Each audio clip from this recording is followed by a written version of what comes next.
लहानपणीच्या काही आठवणी सांगते मजेदार? खूप आठवणी आहेत, कारण मी गाव खेड्यातच वाढलेलो आहे. मला बैलाची नाचण घालण्यापासून सगळं गाईची म्हशीची डिलिव्हरी करण्यापर्यंतचे सगळे कामं मी केले. दिसायला खूप भारी दिसतात.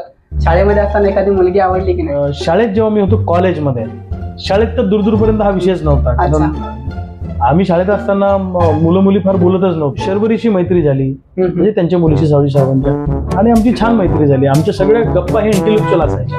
आमचं काय असं कॉलेजच्या पोरांसारखं तेरीले चांद तारे तोड लावूंगा आणि कुर्बानी दूंगा असं वगैरे नाही. आणि मी काही कोणाला भीत नाही. माझा स्वभावच आहे पहिल्यापासून. मी भिडतो डायरेक्ट, किती मोठा असू द्या, हा बिंदास, किती तुरंत असू द्या, पैशावाला असू द्या, सत्ताधारी असू द्या, कोणी असू द्या, डायरेक्ट अंगावर घ्यायची मला सवय पहिल्यापासून. डायरेक्ट हा, म्हणजे आपले असं डायरेक्ट मारामारी म्हणजे मी काही गुंडागर्दीवाला नाही. एकूण कार्यकाळामध्ये सर्वात मोठी प्रॉब्लेम कोणती आली तुमच्या आयुष्यामध्ये? माझं आयुष्यात प्रॉब्लेमने भरलेलं आहे. एक प्रॉब्लेम नाही, माझ्या आयुष्यात प्रॉब्लेमच प्रॉब्लेम. लग्नाच्या वेळी बायकोला सांगितलं तू मृत्यूला खिशात घेऊन फिरतेस. ओके. तुम्हाला डान्स पण खूप भारी जमतो रामनवमीच्या दिवशी पाहिला. ते भारी बिरी जमत नाही. आमचं खेड्यातल्या लोकांचं कसं असतं, म्हणजे तुम्ही गाणं कोणतंही वाजवा, ऍक्शन आमचं एकच असतं. मी अजून करप्शन केलेलं नाही. मी चुकीच्या मार्गाने 1 रुपया माझ्या घरात कधी आणलेला नाही. मी इतर पॉलिटिशियन सारखा कधी वागत नाही. प्रत्येक राजकारणी असं म्हणतो की मी प्रामाणिक आहे, मी जनतेला समर्पित आहे. लोक म्हणतात गर्व से कौन हिंदू आहे, कोण म्हणतात गर्व से कौन मुसलमान आहे. बरोबर. मी गर्वाने सांगतो, गर्व से कहो हम किसानों की औलाद आहे, आम्ही शेतकऱ्याचे बच्चे आहोत. हे सांगताना मला प्रचंड अभिमान वाटतो. त्या पोरांना अवतीभोवती जे वातावरण आहे ते कसं आहे, माल कमाओ, पैसा कमाओ, ये पार्टी में जाओ, वो पार्टी में जाओ, ये पद लो, वो पद लो, मजा करो, गाड्या लो, फलाना करो, ही त्यांची प्रायोरिटी. तुम्ही जेव्हा मातीमध्ये होते तेव्हा घरच्यांच्या काय प्रतिक्रिया होत्या? म्हणजे असं म्हटले का बस करा आता, सोडून द्या वगैरे? चिंता वाटते आई वडिलांना. तुम्हाला अगोदर वाटलेलं की जिंकून येईल लोकसभेला? नाही, माझा कसा स्वभाव आहे तुम्हाला मी सांगतो. शेतकऱ्यांचं उत्पन्न दुप्पट करणं शक्य आहे का? माझं म्हणणं असं आहे की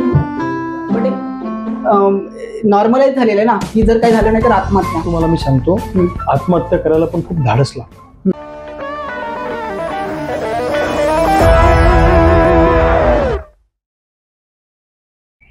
नमस्कार मंडळी, आपल्या मनापासून स्वागत आहे. आज आपण गप्पा मारणार आहोत एका अस्सल मातीच्या माणसाशी, जे शेतकऱ्यांचा चेहरा, अनेक तरुणांचं प्रेरणास्थान, बुलढाण्याच्या मातीतून जन्माला आलेले क्रांतिकारी शेतकरी संघटनेचा चेहरा, आदरणीय लोकनेते रविकांत दादा तुपकर यांच्याशी आज आपण मनमोकळ्या गप्पा मारणार आहोत. त्यांच्या वैयक्तिक आयुष्याशी जाणून घेणार आहोत, त्यांचं कार्य, संघर्ष, त्यांचे भन्नाट आंदोलनं आणि काही महत्त्वाचे प्रश्न आहेत महाराष्ट्रामध्ये, जसं की शेतकऱ्यांच्या आत्महत्या असतील, पीक विमाचा एक प्रश्न आहे, कर्जमाफीचा एक प्रश्न आहे जो सध्या गरम आहे. आदी महत्त्वपूर्ण विषयावर आम्ही चर्चा करणार आहोत, त्यामुळे शेवटपर्यंत हा पॉडकास्ट पहा. माझं नाव आहे अनिकेत आणि तुम्ही पाहता टॉक टुडे मराठी. नमस्कार दादा, कसे आहात? मी छान. माझा पहिला प्रश्न एकदम कॅज्युअल आहे. तुमचं नाव रविकांत, या नावाचा नेमका अर्थ काय? नाही, आता ते काय, नाव माझ्या मामाने माझं नाव ठेवलेलं रविकांत. रवी म्हणजे सूर्य आणि कांत म्हणजे तेज, म्हणजे सूर्याचं तेज असा त्या नावाचा अर्थ होतो. माझं घरचं नाव अमोल आहे गावातलं, म्हणजे माझं टोपण नाव अमोल आहे.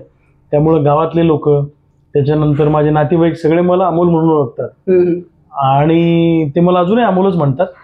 पण रेकॉर्डवरचं जे नाव आहे ते रविकांत आहे आणि ते मामाने ठेवलेलं आहे. त्याच्यामुळे ते रेकॉर्डवरचं नावच सगळीकडे आता फेमस झालं आणि त्याच नावाने सगळ्यांशी आम्ही बोलतो, किंवा आता सगळेच लोक मला त्या नावाने हाक मारतात. कुटुंबातले लोक अमोल नावाने मारतात. ओके, म्हणजे घरी तुम्हाला अमोल या नावाने ओळखतात? हो. अच्छा. तुम्ही सकाळी जेव्हा उठता तेव्हा काय करता? शेतामध्ये जाता का चहा घेता? नाही, मी सकाळी उठल्या फ्रेश होतो, तयारी करतो आणि तयारी झाल्यावर जेवढे काही फोन कॉल्स आलेले असतात सकाळी, मी लवकर उठतो. सकाळी किती वाजता उठता? मग मी कधी 6ला उठतो, कधी 5:30ला उठतो, कधी 6:30ला उठतो. आणि उठावंच लागतं, कारण आमच्याकडं म्हणजे बुलढाणा जिल्ह्यामध्ये सकाळी रक्षा विसर्जनाचा कार्यक्रम असतो. कशाचा?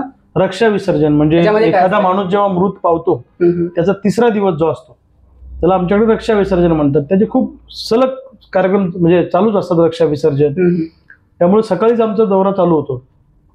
साधारणपणे जिल्ह्यात कुठे जायचं असलं, या टोकावरून त्या टोकावर 2-2.5 तास लागतात, कधी 1 तास लागतो. त्यामुळे सकाळी उठून आपली तयारी करून आलेले फोन कॉल्स त्याला रिटर्न कॉल करणे, सगळ्यांची कामं समजून घेणे आणि सकाळी लोकांची गर्दी असते भेटणाऱ्यांची. म्हणजे कधी कधी 7 वाजता घर भरलेलं असतं, 6:30ला घर भरलेलं असतं, कारण मी निघायच्या वेळेला लोकांची गर्दी असते. पण ती सगळी ओपीडी काढायची, सगळ्या लोकांची कामं समजून घ्यायची, फोन लावायचे पटापट आणि घराच्या बाहेर पडायचं. असं रोजचं रुटीन. सकाळी योगा करता? नाही, मी पूर्वी जिम करत होतो. पण त्या कोरोनाच्या काळामध्ये जिम बंद झाल्या. या ऑफिसच्या समोर एक जिम होती, चांगली जिम होती, तर मी तिकडे जिम करायचो पहिले. पण कोरोनामध्ये जिम बंद पडल्या. नंतर आम्ही क्रिकेट खेळलो. मग क्रिकेट माझा आवडता खेळ आहे, मला क्रिकेट खूप आवडतं. क्रिकेट माझी कमजोरी पण आहे. म्हणजे एखाद्या मोठी सभा आहे पुढे आणि मी त्या सभेला चाललो आणि मला जर क्रिकेट खेळणारे पोरं दिसले तर मी सभा 10 मिनिटं लेट करतो, पण 2 ओव्हर खेळून मग पुढे जातो किंवा त्या पोरांबरोबर खेळतो, बोलतो. मला आवड आहे क्रिकेटची पहिल्यापासून. आणि कोरोनाच्या काळात खूप क्रिकेट खेळलो. मैदानावर फिरायला जाणं, ग्राउंडवर राऊंड मारणं, रनिंग करणं, हे सगळं करत होतो. पण अलीकडं थोडंसं होत नाही माझ्याकडनं, कारण वेळेचा सगळा अभाव. रात्री बेरात्री दौरे करून उशिरा येतो, 2-3 वाजता, 1 वाजता, 2 वाजता, 3 वाजता. त्याच्यामुळे तुम्ही फिट आहात म्हणजे? नाही, असं नाही, पण ते माझी बॉडीच अशी आहे पहिल्यापासून. म्हणजे खूप काही असं हेल्दी असं मोठा बिटा मी झालो नाही. आणि खाण्यापिण्याचे थोडे पथ्य पाळतो, बाकी काही नाही. लहानपणीच्या काही आठवणी सांगता येईल मजेदार? खूप आठवणी आहेत, कारण मी गाव खेड्यातच वाढलेलो आहे.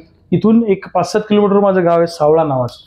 सावळा छोटं गाव आहे. एक आता त्या गावचं मतदान आमचे 400-450 असेल समथिंग. म्हणजे खूप छोटं गाव आहे, 100-125 घरांचं गाव आहे. तर त्या गावात मी वाढलो. काही बालपण माझं मामाच्या गावी गेलं, दैत बुद्रुकला. आजोबा हेडमास्टर होते, आईचे वडील, त्यांच्या हाताखाली शिकलो. आणि बाकी मग आमच्या इकडे तर आई बाबा शेती करतात, त्यामुळे लहानपणापासून जनावरांचं शेण काढणं, गोठा झाडणं, जनावरांचा चारा पाणी करणं, म्हशीचं दूध काढणं, गाईचं दूध काढणं, सायकलवर बाबांबरोबर येणं दूध विकायला. नंतर थोडासा मोठा झाल्यावर मी स्वतःच दूध विकायला इथे यायचो, डोक्यावर दही विकायचो. ही सगळी कामं आम्ही केलेली आहेत. शेतातलं एकही काम नाही की जी मी केलेलं नाही. याच्यावर लोकांचा विश्वास बसत नाही, पण हे खरं आहे. लहानपणी दूध विकायचे? हो, म्हणजे अगदी शाळेत असताना पण. म्हणजे एक तर माझं बालपणीचं बालवाडीला मी शिकलो सावळ्याला, आणि 1ली ते 4थी शिकलो दैत बुद्रुकला. 2 गावात माझं शिक्षण झालं. लहानपणी जे काही संस्कार झाले ते माझ्या आजोबांचे झाले, आईच्या वडिलांचे. हेडमास्टर होते, कडक हेडमास्टर होते. तर त्यांच्या अनेक सवयी मला आल्या. स्वच्छतेची सवय मला माझ्या आजोबाकडून आली.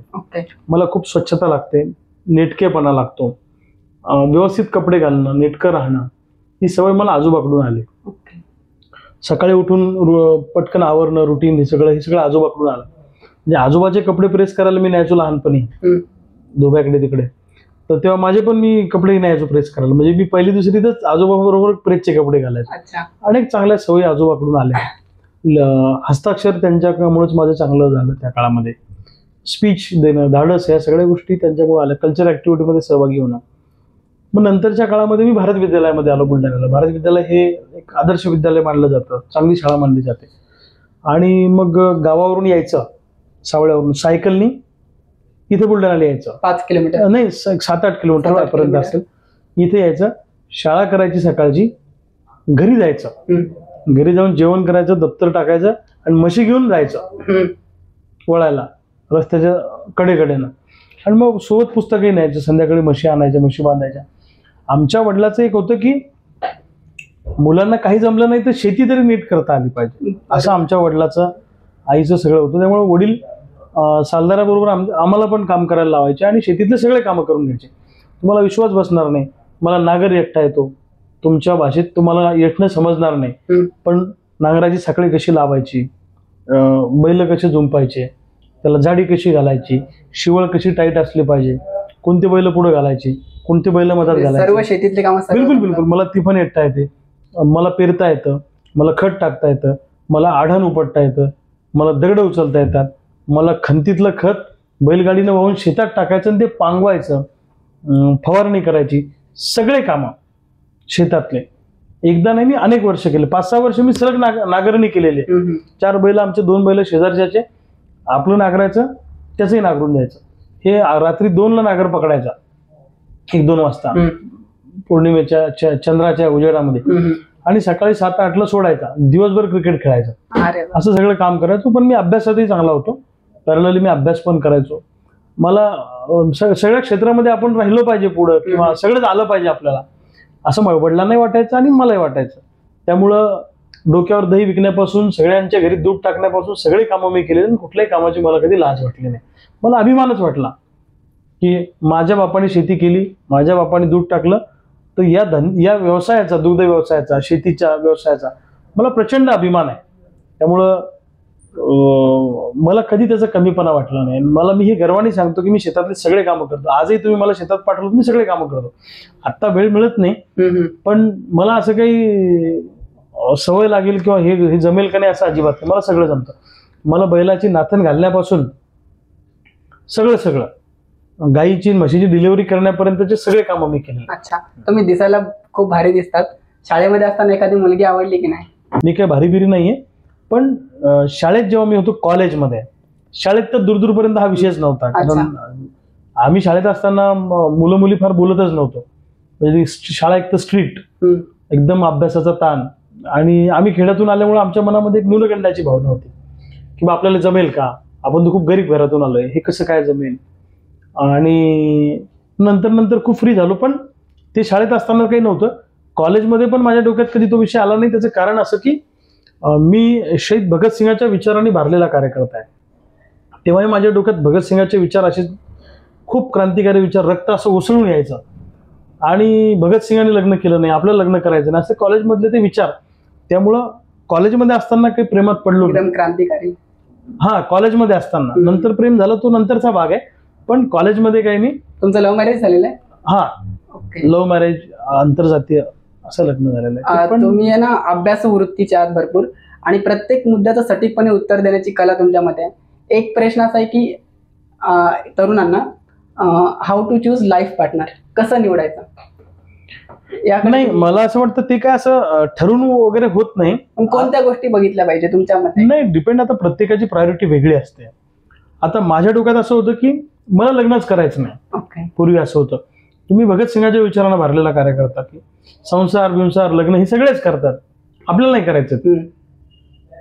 हे तर सगळेच करतात म्हणजे करायचं. असं शाळेत आणि कॉलेजमध्ये असं ठरवलं की आपल्याला लग्न करायचंच नाही. अच्छा. हे संसार करणं, मुलं पैदा करणं, मग ते करणं, हे तर सगळेच करतात. हे असं डोक्यात फिट होतं. आपल्याला आपलं आयुष्य लोकांसाठी समर्पित करायचं, वाहून द्यायचं आपलं आयुष्य लोकांसाठी. हा जो देह आहे हा लोकांच्या कामी आला पाहिजे. पण मी शेतकरी चळवळीत क्रांतिकारी विचारांनी चालू. स्वर्गीय शरद जोशी साहेबांची पुस्तकं मी वाचली. मला वाचनाची प्रचंड आवड आहे. आज तुम्ही माझ्या घरी आले तर 4,500 पुस्तकांचं संकलन आहे माझ्याकडे. मी वाचतो, बायको वाचते. आणि शरद जोशी साहेबांच्या अनेक शिबिरांमधून मी घडलो. तुमच्या परभणी जिल्ह्यातल्या अनेक अधिवेशनांना मी त्या काळात उपस्थित राहायचो. शरद जोशी साहेब, मी लहान असल्यामुळं आणि वक्तृत्व थोडंसं रांगडा असल्यामुळे मला पाठवायची सभा घ्यायला, सभेची तयारी करा, मेळाव्याची तयारी करा. महाराष्ट्र कमी वयामध्ये फिरलो. त्यांच्या सगळ्या शिबिर म्हणजे मी जेव्हापासून संघटनेत आहे, जेवढी शिबिरं संघटनेची झाली असतील तर प्रत्येक शिबिरात मी हजर राहिलो 3-3, 4-4 दिवस. अनेक गोष्टी शिकलो. मला शिकायला आवडतं, मला वाचायला आवडतं, समजून घ्यायला आवडतं, माणसं वाचायला आवडतात. आणि दरम्यानच्या काळामध्ये आमच्यावर पोलीस केसेस झाल्या शेतकरी संघटनेत असताना.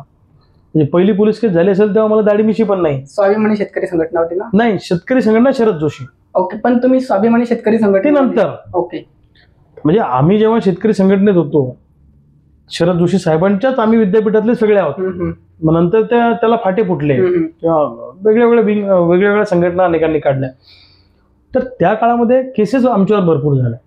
बुलढाण्याचे प्रसिद्ध वकील सावजी वकील साहेब, ॲडव्होकेट अशोक सावजी साहेब, हे बुलढाणा जिल्ह्यातले प्रसिद्ध वकील, अत्यंत इथिकल प्रॅक्टिस, अत्यंत नावाजलेलं व्यक्तिमत्व आणि प्रामाणिक आणि नीतिमूल्य घेऊन जगणारा माणूस.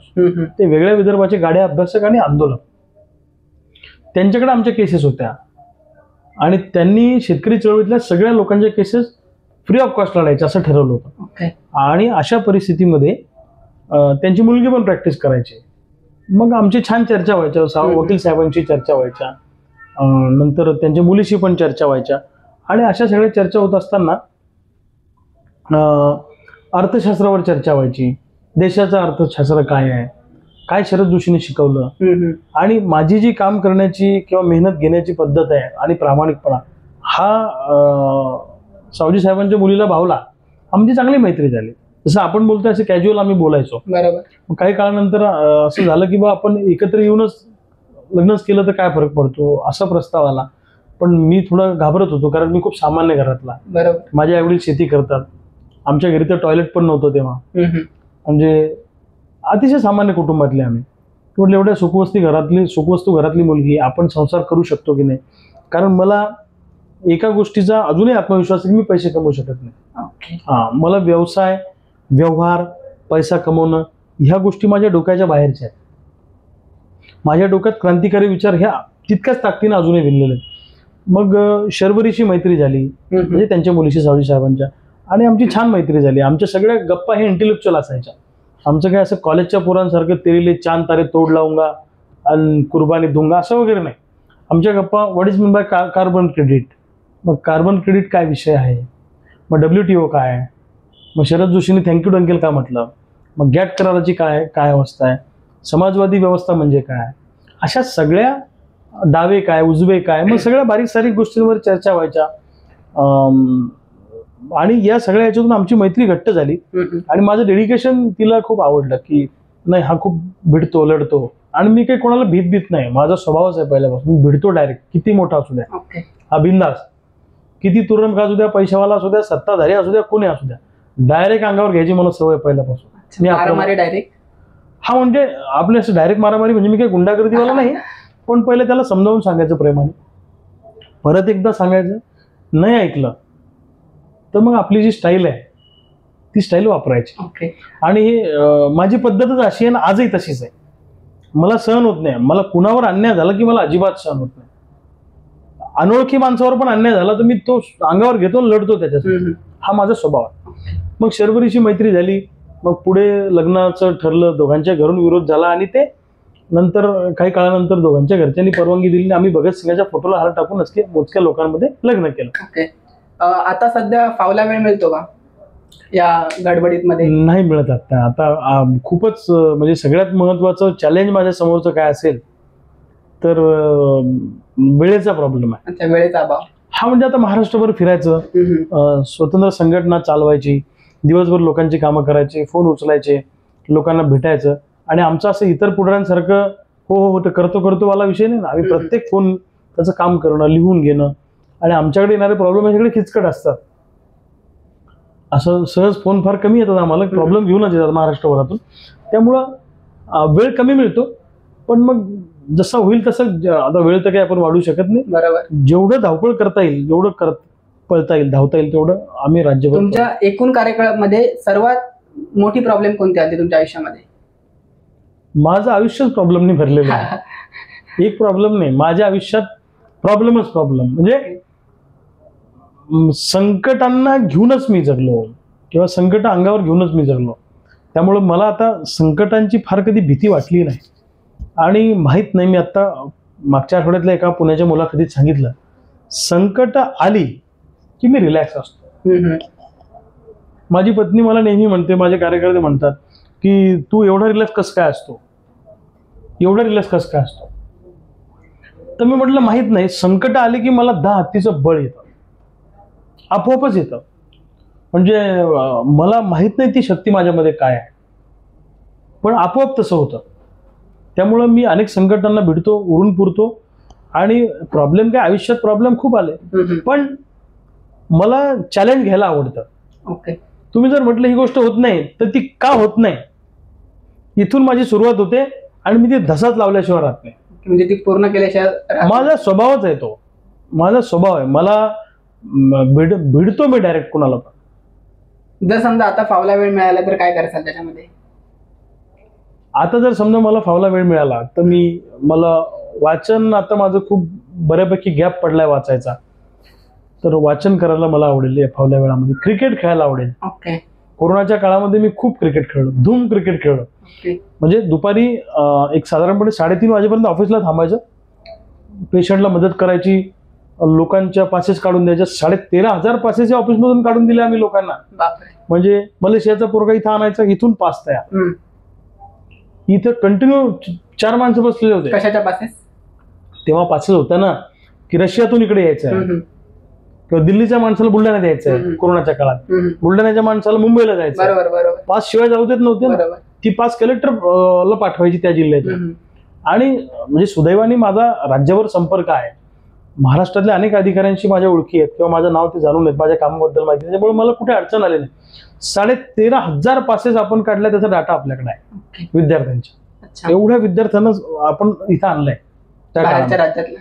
हा, अनेकांना धान्य वाटप केलं, त्याच्यानंतर रेमडेसिवीर उपलब्ध करून दिले, पेशंट ऍडमिट केले. एक किनवा नावाचं गाव आहे, एका रात्रीत आम्ही 5 लाख रुपये उभे केले त्या गावामध्ये. 7 पेशंट वारले होते तिथं. तिथे आपण कोरोना सेंटरच उभं केलं आणि ते आयडियल सेंटर उभं केलं गावच्या वर्गणीतून. तिथे डॉक्टर ठेवले आणि त्या गावात नंतर एकही पेशंट डेथ झाला नाही. तर बुलढाणा जिल्हाधिकाऱ्यांनी ते मॉडेल शासनाला पाठवलं आणि ते शासनाने ते आदेश काढला की हे मॉडेल राबवा. म्हणजे ती कन्सेप्ट माझी होती. तर मी स्वतः तिथे जात होतो, मी खूप काम केलं. पण 4 वाजले म्हणजे आपण मैदानावर असलोच पाहिजे क्रिकेट खेळायला. खूप त्या काळामध्ये रील्स पाहता नाही, असं कधीतरी मी मोबाईल जेव्हा बघतो रात्री उशिरा बातम्या वगैरे बघायला, तेव्हा ज्या येतात रील ऑटोमॅटिक त्या बघतो. असं कधी झालं का की रील्स पाहताना 2-3 घंटे निघून गेले, काही पत्ताच लागला नाही? नाही, एवढा वेळ कुठे 2-3 घंटे जायला. हे आपलं 10-15 मिनिटं रात्री झोपता बातम्या बघताना किंवा काहीतरी एखादा इंटरव्ह्यू ऐकताना, काहीतरी वाचताना, हे सर्फिंग करताना जर आलं तर तेवढ्या पुरतं. तुमच्यामध्ये एखादा लपलेला टॅलेंट कोणता सांगता येईल?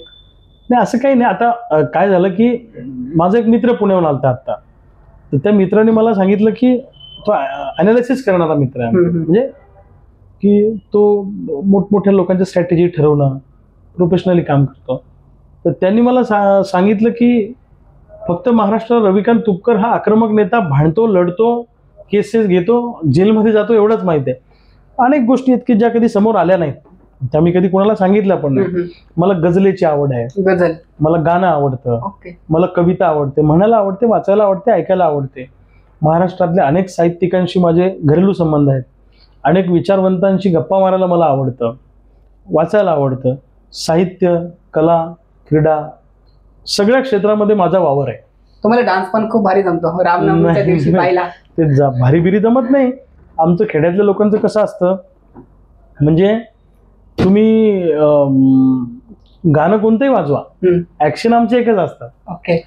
म्हणजे आणि ते आमचं जे तुम्ही नवमीचं बघितलं व्हायरल झालेलं, ते आमच्याकडे नवमीची एक परंपरा असते बुलढाणा जिल्ह्यामध्ये. काही गावांमध्ये सुरू आहे. अंमली बारसच्या पर्वावर ते रामनवमीच्या अगोदर नंतर असं असतं की रात्री सोंग निघतात, रामायण महाभारतातली, दशावतार, मग हुबेहूब तसे सोंग सजवल्या जातात, मग डफड्याच्या तालावर नाचतात. आता ते लहानपणापासून त्या परंपरेत आम्ही वाढलोय, त्यामुळे ही परंपरा टिकली पाहिजे असं वाटतं.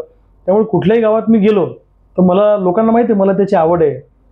डफडे, हलग्या, मग ते नाचतो. असं काही स्पेशली प्रोफेशनल डान्स. व्हिडिओ आमच्या घरच्यांनी भरपूर पाहिला, खूप आवडला त्यांना.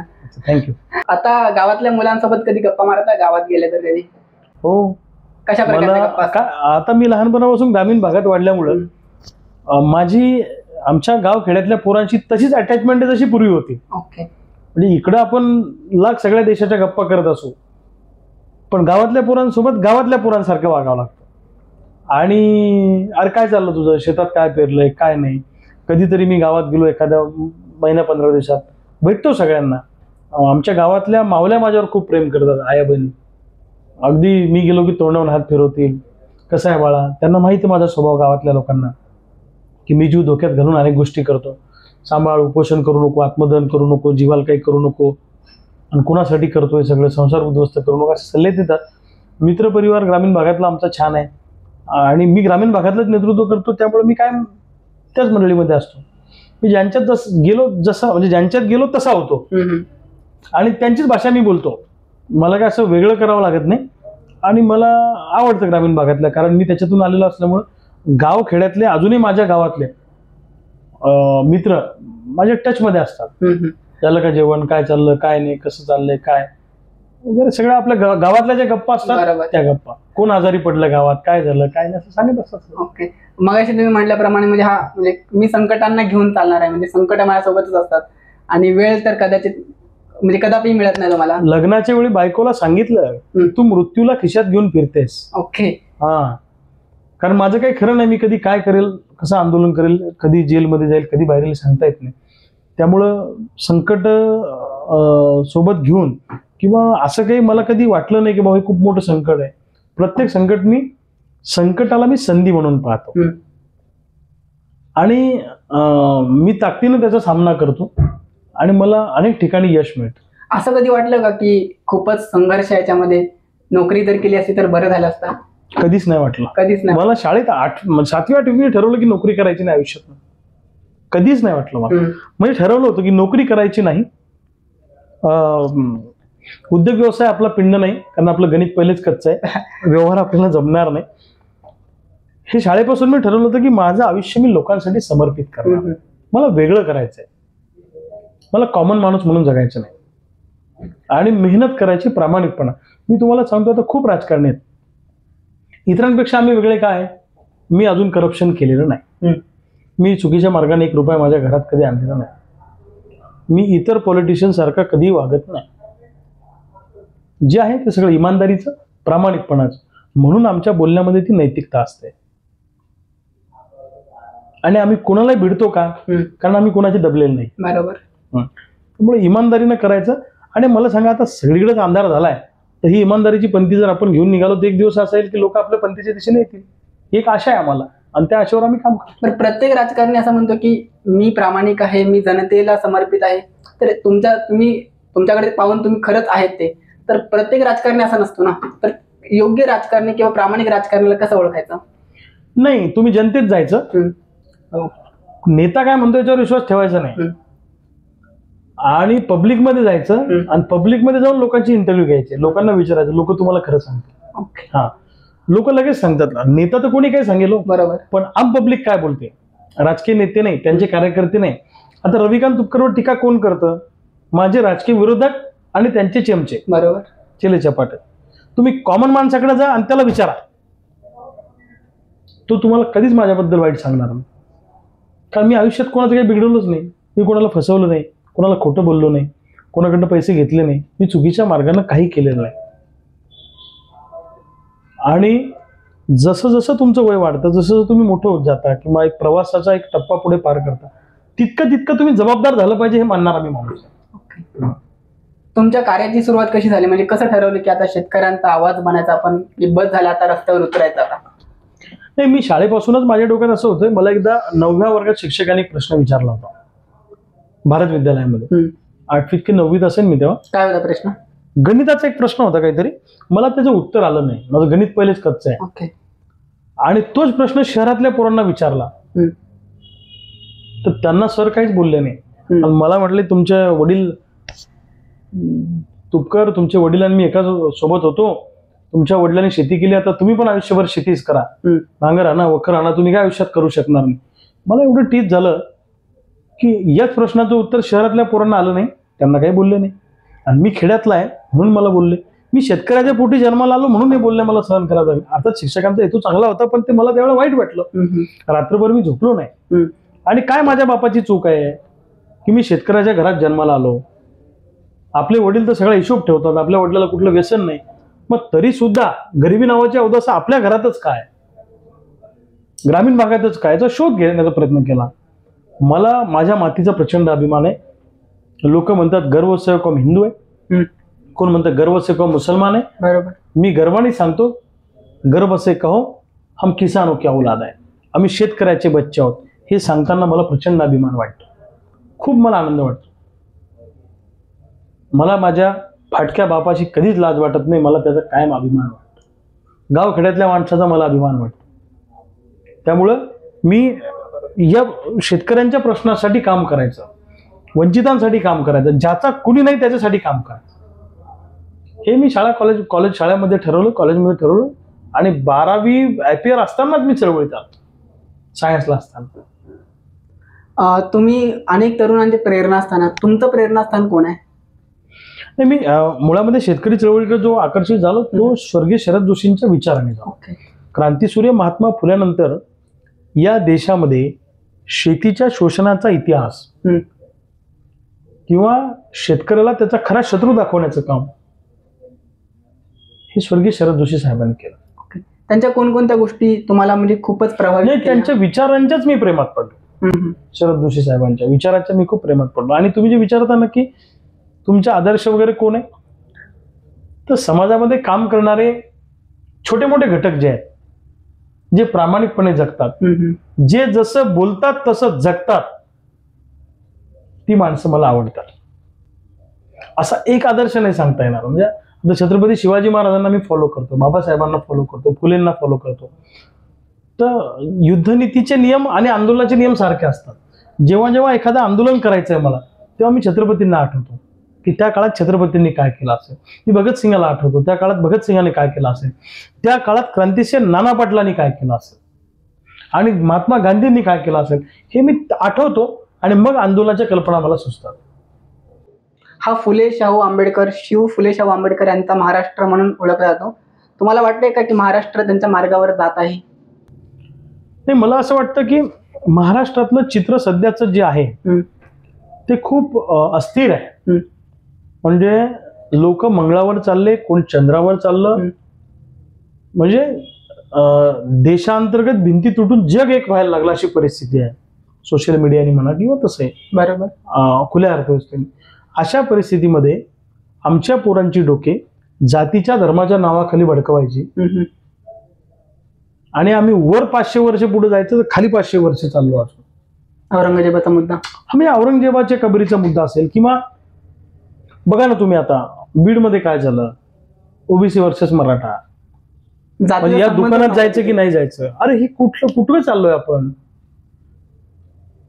जात कोणतीच वाईट नसते, धर्म कोणताच वाईट नसतो, माणसं वाईट असतात. एका समूहातले माणसं तुम्हाला चांगले सापडतील आणि वाईटही सापडतील. बरोबर. पण राजकारण्यांना त्यांची पोळी भाजण्यासाठी, त्यांच्या वोट बँकेचं ध्रुवीकरण करण्यासाठी हे सगळं करावं लागतं. त्याची खूप खंत आमच्या सारख्याच्या मनामध्ये आहे. त्यामुळं महाराष्ट्रातलं चित्र अस्थिर आहे आणि हे राजकारणी जर चांगले वागले असते तर लोकांनी यांना फॉलो केलं असतं. तरुण पिढीला राजकारण्यांचा प्रचंड तिटकार आहे. त्याचं कारण असं आहे की बोलतात वेगळं आणि करतात वेगळं. तरुण पिढी पण हे राजकीय पक्षांचे म्हणजे कार्यकर्ते आहेत म्हणजे भरपूर. तर त्यांनी कोणत्या गोष्टी लक्षात ठेवायला पाहिजे की ह्याकडे लक्ष दिलं नाही पाहिजे? नाही, मला असं वाटतं की तरुण पिढीने नीतिमूल्याने राजकारण करणं, इमानदारीनं राजकारण करणं, तत्वानं राजकारण करणं या गोष्टीकडे भर दिला पाहिजे. आता काय झालं की त्या पोरांना अवतीभोवती जे वातावरण आहे ते कसं आहे, माल कमाओ, पैसा कमाओ, ये पार्टी में जाओ, वो पार्टी में जाओ, ये पद लो, वो पद लो, मजा करो, गाड्या लो, फलाना करो, ही त्यांची प्रायोरिटी आहे. पण अशा काळातही मी तुम्हाला काय सांगितलं, आता या ऑफिसमध्ये जर मी अंधार केला आणि मोबाईलची टॉर्च यांनी लावली तर आपण त्याच्याकडे बघणार की नाही? बरोबर. या काळात तरुण पोरांनी थोडी मेहनत घ्यायची तयारी ठेवली पाहिजे. आपलं स्वतःचं नेतृत्व उभं केलं पाहिजे. इच्छा नसताना फक्त 4 गोष्टी मिळवायच्या म्हणून एखाद्या नेत्यासोबत तुम्ही जाणं हे मला काही बरोबर वाटत नाही. माझं स्पष्ट म्हणणं असं आहे की तत्वानं राजकारण करा, इमानदारीनं करा. इमानदारीला महत्व येणारच आहे, इमानदारीला महत्व आहेच. त्यामुळे इमानदारीनं राजकारण करा. 100% तुमचे दिवस चांगले येतील. किमान तुम्हाला एखादं पद नाही मिळणार, पण तुमच्या मृत्यूनंतर तुमचा इतिहास सांगणारे लोक असतील की हा माणूस प्रामाणिकपणे जगला. बरोबर. हा लढणाऱ्यांच्या यादीत होता, पळून जाणाऱ्यांच्या नाही. एवढा इतिहास झाला तर भरपूर झाला. बरोबर. तुम्ही जेव्हा मातीत गाडण्याचं तुमचं जे आंदोलन होतं ते खूप गाजलं म्हणजे पूर्ण महाराष्ट्रामध्ये, तो विचार नेमका कसा आला आणि तिथला अनुभव कसा होता तुमचा? नाही, आता मी काय मला म्हणजे मी तसा म्हणजे सर्किट म्हणतो आम्ही आमच्या भाषेत, मी तसा सर्किट आहे. आमचा एक सर्किट ग्रुप पण आहे विचारवंत लोकांचा, सगळं भरपूर विचारवंत आहेत त्याच्यामध्ये. म्हणजे कधी डोक्यात काही सांगता येत नाही. ते मातीत गाडायचं आंदोलन मी 10 मिनिटात ठरवलं. ओके. मी होतो धाड परिसरामध्ये, इथून एक 30 किलोमीटर धाड गावामध्ये. लोणारचं ना? लोणार तालुक्यातला? नाही, धाड म्हणजे इकडे बुलढाणा तालुक्यातला चिखली मतदारसंघ. तिकडे मी एका रक्ष विसर्जनाला गेलो होतो सकाळी आणि मला फोन आला मोताळा तालुक्यातून की असं असं नुकसान झालंय आणि इकडे यावं लागतं अर्जंट, खूप शेतकरी रडतोय. मी तशी गाडी काढली, माझ्या डोक्यात आलं की आता तिथं त्या शेतात गेल्यावर माझ्या डोक्यात आलं की नाही, इथं आंदोलन चालू करायचं. मग आत्मक्लेश आंदोलन इथपर्यंत जमिनीत काढून घेतलं. आम्हीच खड्डे खोदले. ओके. शासन प्रशासन सगळं धावत पडलं. स्वतः खड्डा खांदला? हा, स्वतः खोदला. ते काय आपल्याला सवयच आहे त्याची. बरोबर. तर कसं वाटलं, म्हणजे काय अनुभव होता? नाही, अनुभव म्हणजे ते आंदोलन तसं आत्मघातकी आहे.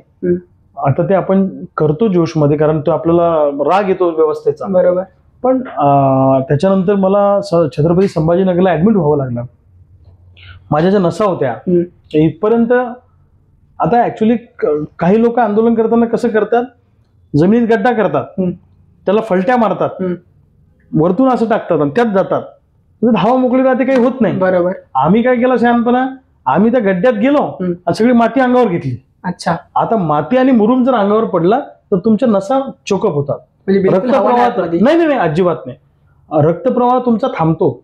ओझं आहे ना, सगळं माती आहे, मुरुम आहे, दगड आहेत, आणि ती माती ओली माती होती ती, त्यामुळे ओली माती अशी पॅक बसते आणि त्यात लोक आजूबाजूला आमच्या चालतायत, म्हणजे ते अजून खाली चाललं.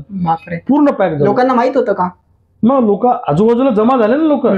आम्ही लगेच माध्यमांना ते दिलं, सगळं सोशल मीडियावर आलं, प्रशासन आदरलं, मग ती यंत्रणा पंचनाम्याची चालू झाली. किती वेळ असं अशा प्रकारचं तुम्ही मातीमध्ये होते? मी साधारणपणे 2-2.5 तास असेल. बापरे. पण ते अवघड आहे, मी तुम्हाला सांगतो. त्यांनी मला त्रास पण झाला नंतर.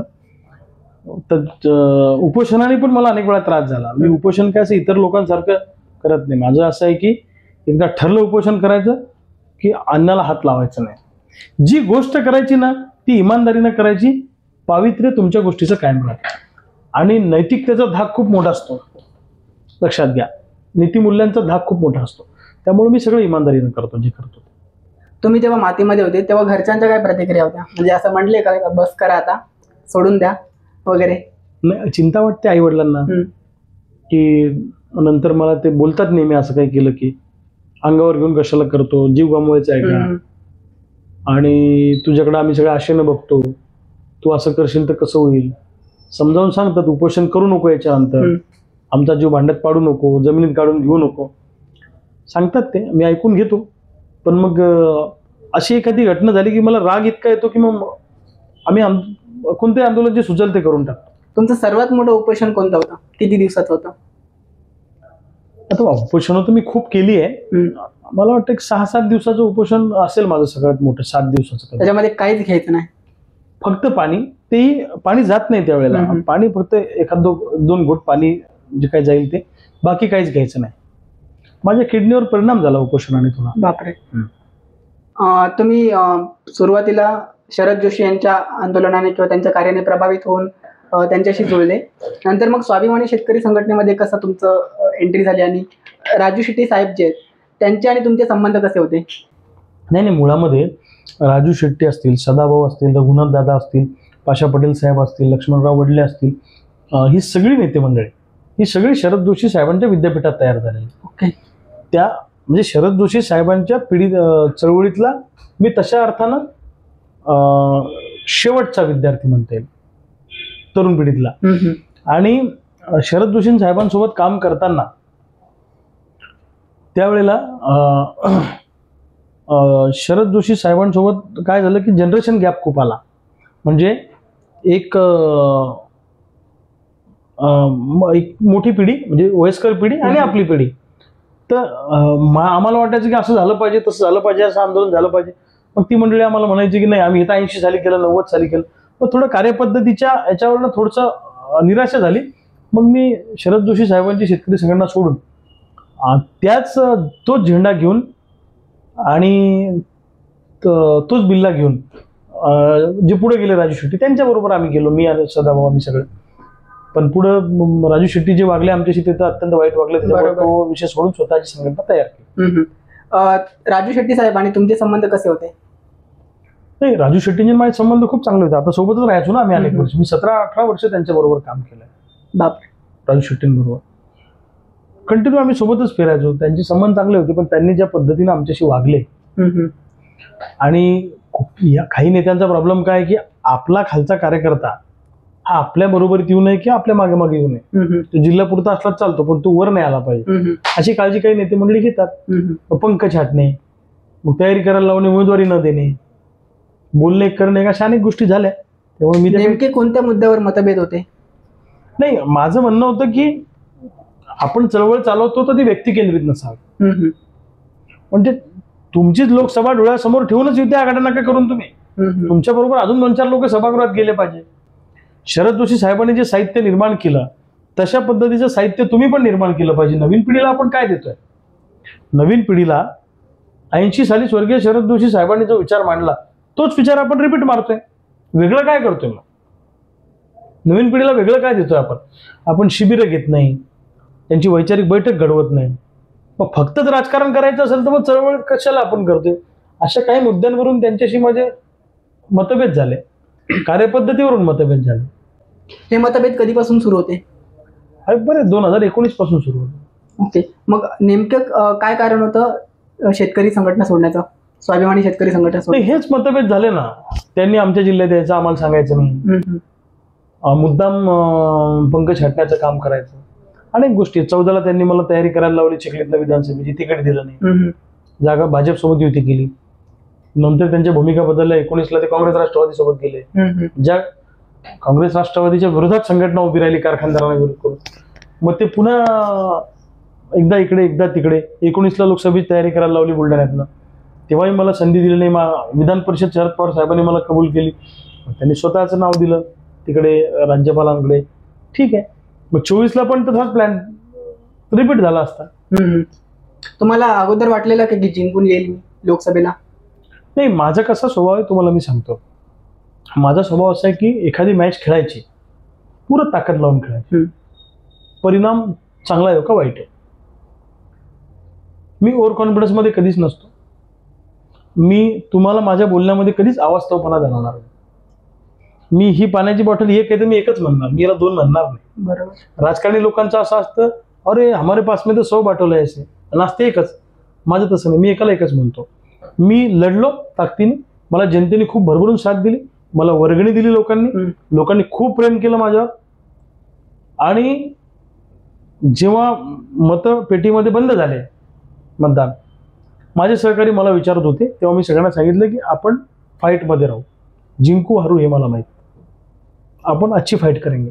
पण लोकांना माझ्या जिंकण्यावर खूप विश्वास होता, कारण घाटावरचे लोक घाटावरच्या लोकांशी बोलत होते या 4 मतदारसंघातले, आणि घाटावर मी जिंकलेलोच आहे. 4 विधानसभेत प्रतापराव जाधव आणि महाविकास आघाडीच्या उमेदवाराला आम्ही धूळ चारली. 4 विधानसभेत आमचा पराभव झाला घाटाखाली, खामगाव आणि जळगावच्या. तिकडच्या शेतकऱ्यांना आम्ही शेतकरी म्हणून जागृत नाही करू शकलो, हा आमचा दोष आहे. त्यांना काही दोष देऊन फायदा आहे, तो आमचा पराभव. मी मान्य केला, त्यात आमच्या चुका झाल्या असतील काही, त्याच्यामुळे कदाचित हे आमच्या वाट्याला आलं. पराभव थोडं तरी वाईट वाटलं असेल ना? नाही, मला हे बघा, एवढं आपण काम केलं, एवढं नाही, मला काही व्यक्तिगत असं इतरांसारखं नवरदेव व्हायला आवडत नाही. पण एकच वाईट वाटतं की आज दिल्लीच्या संसदेमध्ये अनेक खासदार काय बोललं पाहिजे शेतकऱ्यांच्या प्रश्नावर याच्यासाठी मला फोन करून मुद्दे घेतात. मी तिथे राहिलो असतो तर सोयाबीन कापसाच्या प्रश्नावर मी रान उठवलं असतं दिल्लीमध्ये. बरोबर. पीक विम्याच्या प्रश्नावर रान उठवलं असतं. ऊसाचा प्रश्न आहे, कांद्याचा प्रश्न आहे, धानाचा प्रश्न आहे. एक माझ्या रूपानं एक तिथं प्रभावी प्रश्न मांडणारा एक कार्यकर्ता सभागृहात गेला असता तर 2-4 कायदे बदलू शकलो असतो. अशा गोष्टी झाल्या असतात, त्याचं दुःख वाटतं. पण ठीक आहे, काय जो हो गया संपला विषय. संसदेमध्ये शेतकऱ्यांचे अतिशय प्रभावीपणे प्रश्न मांडणारे कोण आहेत तुम्हाला वाटतंय?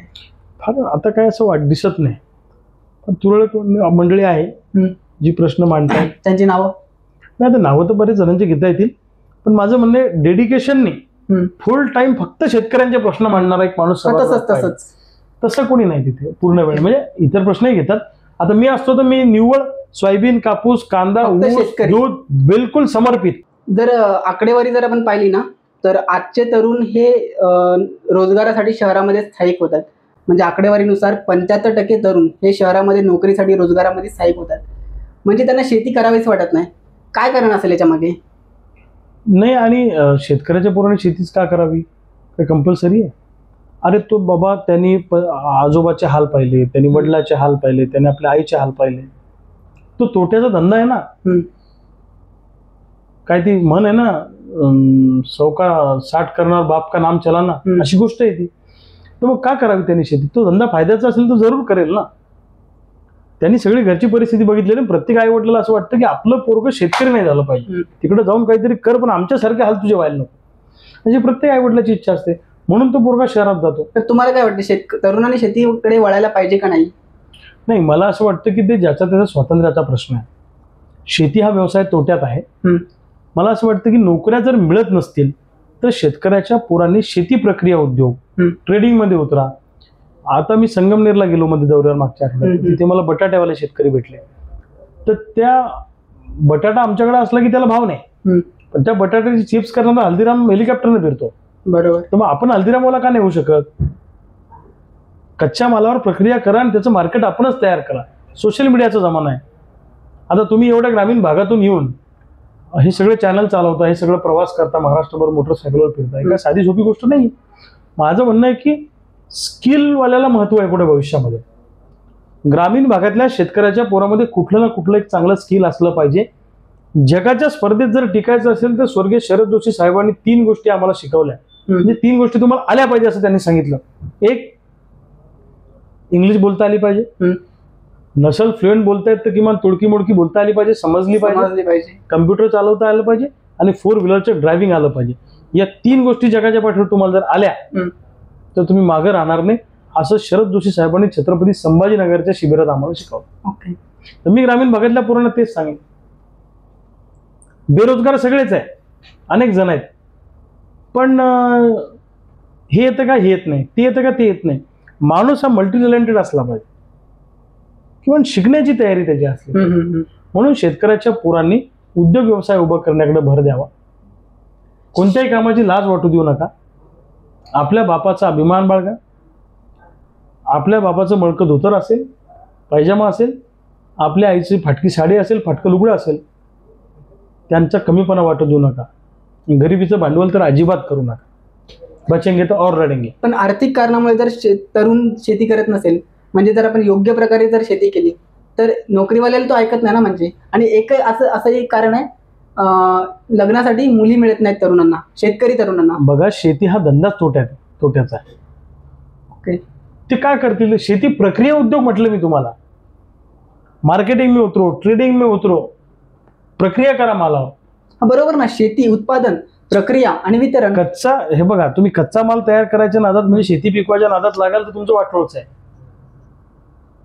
लक्षात घ्या. फार मोजके लोक असतील ते इकडचा पैसा तिकडे टाकून शेती फायद्याची दाखवत असतील.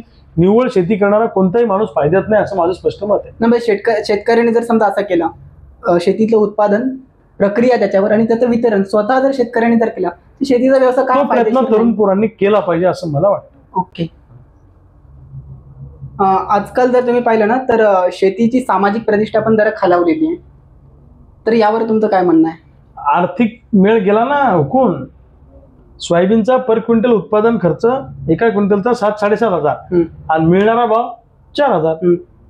कशी प्रतिष्ठा राहील? बाजारातली पतच संपली ना शेतकऱ्यांची. बँका उभा करत नाही. 10 लाखाची आमची जमीन घेणार आणि आम्हाला 25,000 रुपये कर्ज देणार. सावकार उभं करायला तयार नाही. आमचे पाहुणे रावळे काही टाटा बिर्ला अंबानी नाही, ते बी शेतकरीच आहेत. त्यामुळे जे आमचे हाल आहेत ते त्यांचे हाल आहे. तिथेही आमची पत नाही. त्यामुळं बाजारातले आर्थिक पत संपल्यामुळं सामाजिक प्रतिष्ठेलाही धोका तयार झाला ना आमच्या. शेतकऱ्यांचं उत्पन्न दुप्पट करणं शक्य आहे का? माझं म्हणणं असं आहे की पंतप्रधान असं म्हणाले मागच्या वेळेस की शेतकऱ्याचं उत्पन्न दुप्पट. 2016 मध्ये उत्पन्न दुप्पट झालं नाही, उत्पादन दुप्पट झालं. उत्पन्नाचं काय? बरोबर. उत्पन्न आणि उत्पादन या 2 भिन्न गोष्टी आहेत. आम्ही तर एवढं पिकवलं. लालबहादूर शास्त्रींच्या काळामध्ये मिलोचे गहू आणून या देशात खावं लागलं ना. दुष्काळ होता, खायला अन्नधान्य नव्हतं. बरोबर. अशा परिस्थितीमध्ये एवढी हरित क्रांती केली आपल्या देशातल्या शेतकऱ्यांनी, एवढं पिकवलं की आज अन्नधान्याचे कोठार भरलेले आहेत. अशी परिस्थिती असताना आमचा बाप आज आत्महत्या करतोय. कुठलं राज्य तुम्ही चालवताय? कुठलं उत्पन्न वाढवायची तुम्ही भाषा करताय? आमचं म्हणणं आहे की 7,500 रुपये जर सोयाबीनच्या पर क्विंटल आम्हाला खर्च येत असेल तर किमान 8,500-9 हजार रुपये भाव आम्हाला मिळाला पाहिजे, एवढी माफक आमची अपेक्षा आहे. जखम झाली मांडीला आणि तुम्ही पट्टी बांधताय डोक्याला, कसं बरं होणार ते? त्यामुळं आम्हाला उत्पादन खर्चावर आधारित भाव पाहिजे अशी आमची मागणी. जर समजा पीक विमा, कर्जमाफी या गोष्टी मिळाल्या तर म्हणजे फायदा होईल का? हे बघा, कर्जमाफी शेतकऱ्यांना मिळाली पाहिजे का? कर्जमुक्ती तर मिळाली पाहिजे, पण हा परमनंट सोल्युशन नाही. कर्जमाफी हे सलाईन आहे तात्पुरतं, लक्षात घ्या तुम्ही. जर कर्जमाफीची वेळ येऊ द्यायची नसेल तर उत्पादन खर्चावर आधारित चांगला भाव मिळवून देणं ही सरकारची जबाबदारी. तुम्ही आम्हाला उत्पादन खर्चाच्या 50% नफ्याप्रमाणे भाव द्या, आयुष्यात आम्हाला कोणतीच योजना देऊ नका, आम्ही तुमच्या दारात कर्जमाफी मागायला येणार नाही. आम्हाला भिकारी बनायचं नाहीये. एखाद्या कारखान्यामध्ये एखादं प्रॉडक्ट तयार झाल्यावर समजा आता ही बॉटल तयार झाली उदाहरणार्थ, समजा ही बॉटल असेल समजा आता 5 का 7 रुपयाला असेल मे बी, तर ही बनली असेल 1 रुपयाला 2 रुपयाला, बरोबर. इथपर्यंत झाली जे 5 रुपये, बरोबर. आता ही बनली 2 रुपयाला आणि तुम्ही विकता येईल 1 रुपयाला, त्या आत्महत्या करेल नाही तर मालक. बरोबर. तशी आमची अवस्था आहे ना. शेतीला उद्योगाचा दर्जा द्या, त्याला सिंचनाची सोय उपलब्ध करून द्या, नवं तंत्रज्ञान आमच्यापर्यंत येऊ द्या, परदेशातलं सगळं आम्हाला गोडावून द्या, माल ठेवायला मार्केट उपलब्ध करून द्या, पूर्ण वेळ वीज द्या आणि रोजगार हमीच्या कामातून मजूर द्या आम्हाला. बरं, आपण जर बघितलं ना जगामध्ये सर्वात श्रीमंत शेतकरी जर तुम्ही पाहिले तर इस्रायल, अमेरिका या देशामध्ये आहेत. तर तिथले जे शेतकरी आहेत ना तर ते सरकारवर अवलंबून न राहत. ते म्हणतात की सरकारने कमीत कमी हस्तक्षेप ठेवावा, आम्हाला जास्तीत जास्त मोकळं सोडावं. ठीक आहे. भारतातील शेतकरी हे सरकारवर खूप डिपेंडेंट आहेत कर्जमाफीसाठी, पीक विमासाठी. तिकडचे शेतकरी काय म्हणतात, सरकारने हस्तक्षेप करू नये. बरोबर. बरोबर आहे. आमचं तेच म्हणणं आहे की सरकारने हस्तक्षेप करू नये. ही जी अवस्था आज झाली ना ही सरकारी हस्तक्षेपामुळे झालेली आहे. तेलाचे भाव वाढू द्यायचे नाही म्हणून सोयाबीनचे भाव पाडायचे, पोल्ट्रीवाल्यांना फीड स्वस्तात मिळालं पाहिजे म्हणून सोयाबीनचे भाव पाडायचे. एका विशिष्ट मतदाराला जोपासायच्या नादामध्ये महागाई वाढू नये म्हणून शेतीमालाचे भाव पाडायचे. सरकारचा हस्तक्षेप आहे ना प्रत्येक गोष्टीमध्ये. आता कांद्यावर निर्यात बंदी लादायची काय गरज होती? कोणी लादली? ती काय ट्रम्पने लादली? यांनी लादली. बरोबर. महागाई कमी करण्याच्या कारणाने. माझं म्हणणं आहे की तुम्हाला जर वाटत असेल की कांदा महाग झाला तर कांदा खाल्ला पाहिजे असं काही कंपल्सरी आहे का? कांदा ही काही जीवनावश्यक वस्तू आहे का? आहेच ना. अहो, कांदा खाल्ला नाही म्हणून एखादा माणूस पाय खोरून मेला असं उदाहरण आहे का? नाही. समजा तुम्ही महिनाभर कांदा नाही खाल्ला, तुम्ही मरता का? नाही. मग नका खाऊ ना. ज्याला परवडेल त्याने खा. ज्याला परवडत नाही त्यानं स्वस्ताच्या काळात कांदा घ्या, ज्यूस करून घरात ठेवा. पण आम्हाला कशाला मारता? आणि सरकारला एवढाच कळवळा येतोय तर सरकारनं सबसिडी द्यावी, कमी खर्चात द्यावं त्या लोकांना. पण आम्हाला नका मारू ना उत्पादकाला, असं आमचं म्हणणं आहे. म्हणजे कपडे स्वस्त करायच्या नादात कपडे महाग होऊ नये म्हणून कापसावाल्याला मारायचं का? आमचे मुर्दे दिवसा पाडताय सरकार. सरकारनं हस्तक्षेप बाजूला करावा. आता उदाहरणार्थ जेनेटिकली मॉडिफाईड सोयाबीनचं उत्पादन एका एकरामध्ये अमेरिका, ब्राझीलमध्ये 34 ते 44 क्विंटल असं आहे. बरोबर. मग जीएम सोयाबीन लावायला हे परवानगी का देत नाही आम्हाला? काय करण्याच्या मागे? ते सांगतात की जमिनीचा पोत खराब होईल आणि मग ते पर्यावरणाच्या दृष्टीने घातक होईल आणि मग जीएम सोयाबीनचं तेल आमच्या उरावर टाकतात, ते खाऊ घालतात, आम्हाला ते चालतं का? बरोबर. सरकारी हस्तक्षेप यांनी पण बाजूला केला पाहिजे असं आमचं म्हणणं. बरं, शेतकऱ्यांचं उत्पन्न दुप्पट करण्याच्या उद्देशाने सरकारने 2019-20 मध्ये 3 कृषी कायदे आणलेले. तर त्याच्यावर एवढा पूर्ण देशभर भडका उडालेला आणि त्यामागे काय कारण असेल? म्हणजे कोणत्या कमीपणा होत्या त्याच्यामध्ये? नाही, त्या 3 कृषी कायद्यामध्ये सुधारणा केली पाहिजे असं आमचं मत होतं. हा तेच ना. मग सुधारणा करून आपण जर तेच कायदे जर अवलंब केला असता उलट फायदेशीर ठरला असता ना. मग आता त्यातला एक कायदा तुम्हाला मी सांगतो की कॉन्ट्रॅक्ट फार्मिंगचा कायदा. बरोबर. कॉन्ट्रॅक्ट फार्मिंग त्याचा असा होता की कॉन्ट्रॅक्ट फार्मिंगचा कायदा कंपनीसोबत करार होणार शेतकऱ्यांचा, आणि जर त्या कंपनीने शेतकऱ्यांना फसवलं तर दात कुणाकडे मागायची? प्रांताकडे. हो, अधिकाऱ्यांकडे. प्रांताकडे म्हणजे एसडीओ, उपविभागीय अधिकारी महसूलचे. आता मला सांगा, तहसीलदार आणि महसूलचे उपविभागीय अधिकारी हे कोणाच्या प्रभावाखाली काम करतात?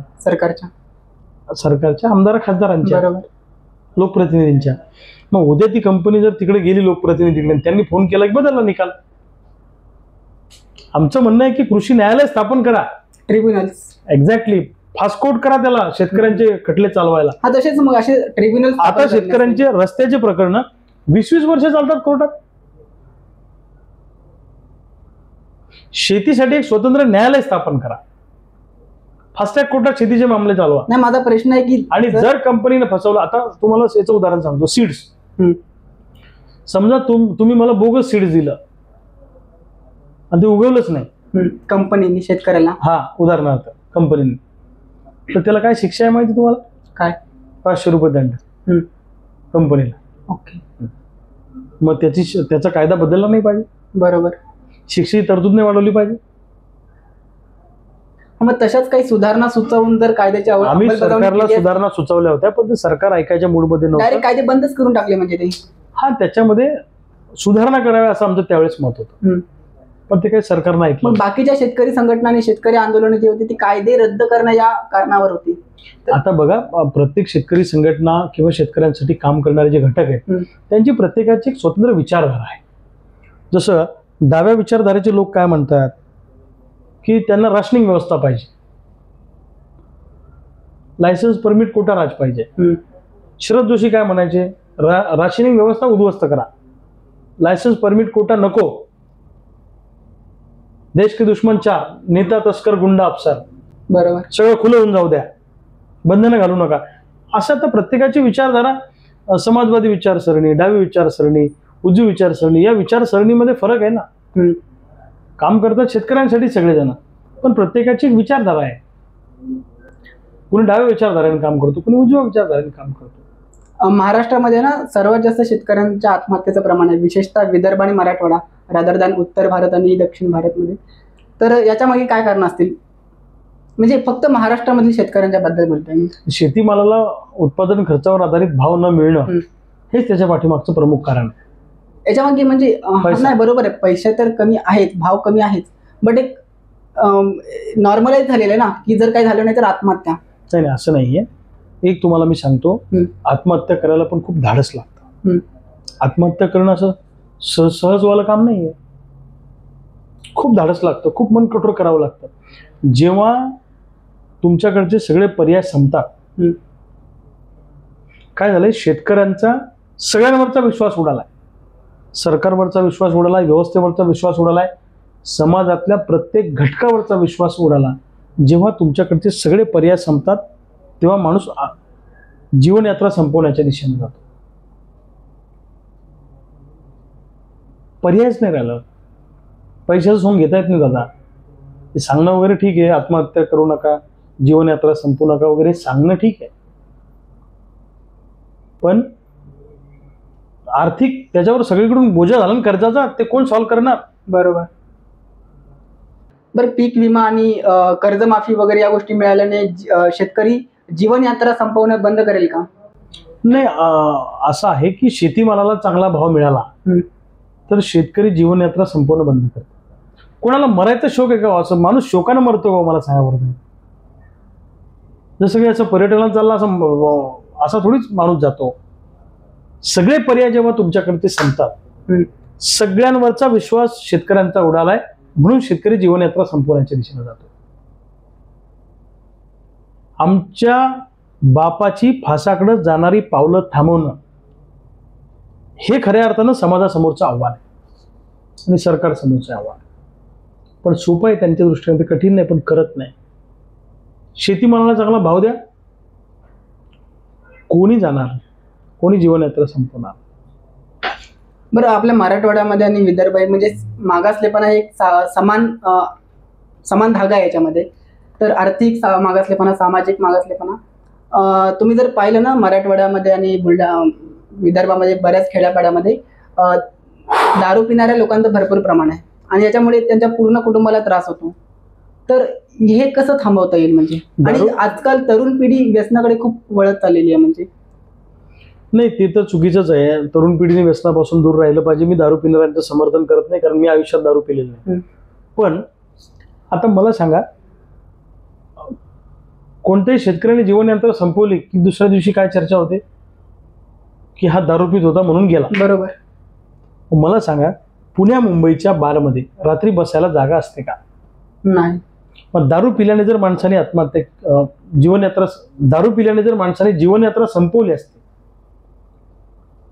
तर मग पुण्या मुंबईत तर म्हणजे प्रेतच उचलावं लागलं असतं आपल्याला कंटिन्यू.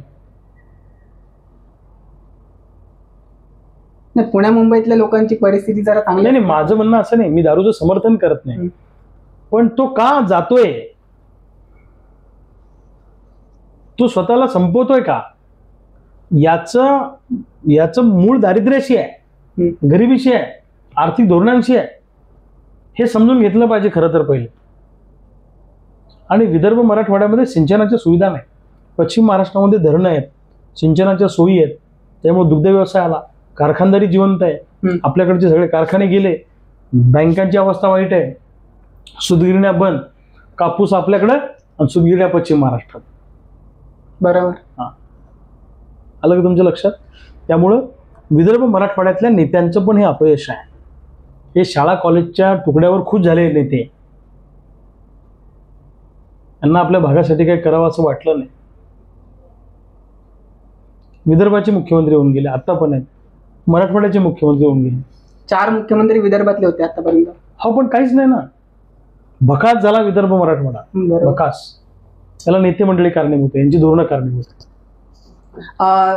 निवडणुकीच्या अगोदर सरकारने घोषणा केली कर्जमाफीची. तर ती कर्जमाफी आता म्हणजे अजित पवार त्यांच्या भाषणामध्ये म्हणत होते की सगळ्यांनी आपले आपले कर्ज भरून टाकावे म्हणजे. तर आता म्हणजे तुमचा काय प्लॅन असणार आहे इथून पुढे यासाठी, कर्जमाफी मिळवण्यासाठी? कर्जमुक्ती.